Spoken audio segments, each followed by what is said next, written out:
বাক্সের মুখ খুলতে বাধ্য করবেন না, তাহলে ভিতরের সব কিছু প্রকাশ করে দেব।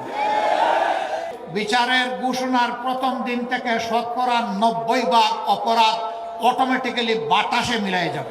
বিচারের তলোয়ার সকলের জন্য সমান হবে।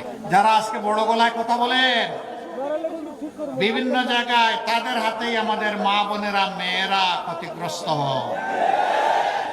বড়ি বড়ি প্রমাণ প্রতিদিন এই বিভৎস চিত্র উঠে আসে। তারা কিনা আবার আমাদের সমালোচনা করেন। সাধু সাবধান, বাক্সের মুখ খুলতে বাধ্য করবেন না, তাহলে ভিতরের সব কিছু প্রকাশ করে দেব। আমরা কারো বিরুদ্ধে লাগালাগি খুচাখুচি করা পছন্দ করি না, কিন্তু আমাদেরকে কুচা দিলে কুচা ফিরাইয়া দেওয়া আমাদের উপরে ওয়াজিব। সেই ওয়াজিব কাজটি করতে আমাদেরকে মেহেরবানি করে বাধ্য করবেন না।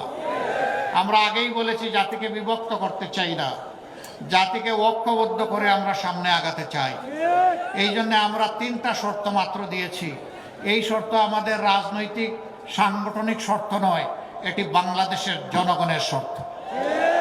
আমরা বলেছি, আগামী সরকার যদি আল্লাহ তাআলা আমাদেরকে গঠন করার তৌফিক দেন, আমরা সবাইকে নিয়ে সরকার গঠন করতে চাইব। তবে যারা 3টা শর্ত মানবেন, সরকার গঠন তারা অংশগ্রহণ করবেন। নাম্বার 1, নিজে দুর্নীতি করবেন না, আর বগলের নিচে কোনো দুর্নীতিবাজকে আশ্রয় দেবেন না।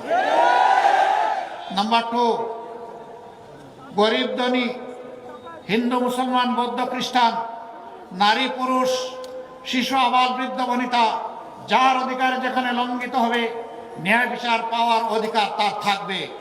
সেই ন্যায় বিচার সমাজের সকলের জন্য সমান বিচার ইনশাআল্লাহ নিশ্চিত করা হবে। যেই অপরাধে একজন সাধারণ নাগরিকের বিচার হবে, একই অপরাধ দেশের প্রেসিডেন্ট করলে তারও বিচার হবে। তিনি এখানে অবশ্যই কোনো বৈধতা অথবা কোনো ইম্পিউনিটি তিনি পাবেন না, তাকেও বিচারের মুখোমুখি হতে হবে। সেই বিচারটাই আমরা ইনশাআল্লাহ কায়েম করতে চাই। ওরকম বিচার যখন কায়েম হবে, বিচারের ঘোষণার প্রথম দিন থেকে শতকরা 90 অপরাধ অটোমেটিক্যালি বাতাসে মিলাই যাবে। বাকি দুর্বৃত্ত যারা থাকবে, তাদেরকে সংশোধনের জন্য প্রথমে পদক্ষেপ নেওয়া হবে। সংশোধন না হলে আইনের আওতায় সমান অস্ত্র দিয়ে তাদের বিচার করা হবে।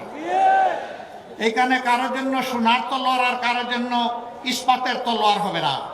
বিচারের তলোয়ার সকলের জন্য সমান হবে। আমি গলা কাটার কথা বলছি না, আমি বলছি ন্যায়ের কথা, ইনসাফের কথা, ইনসাফপূর্ণ শাসনের কথা।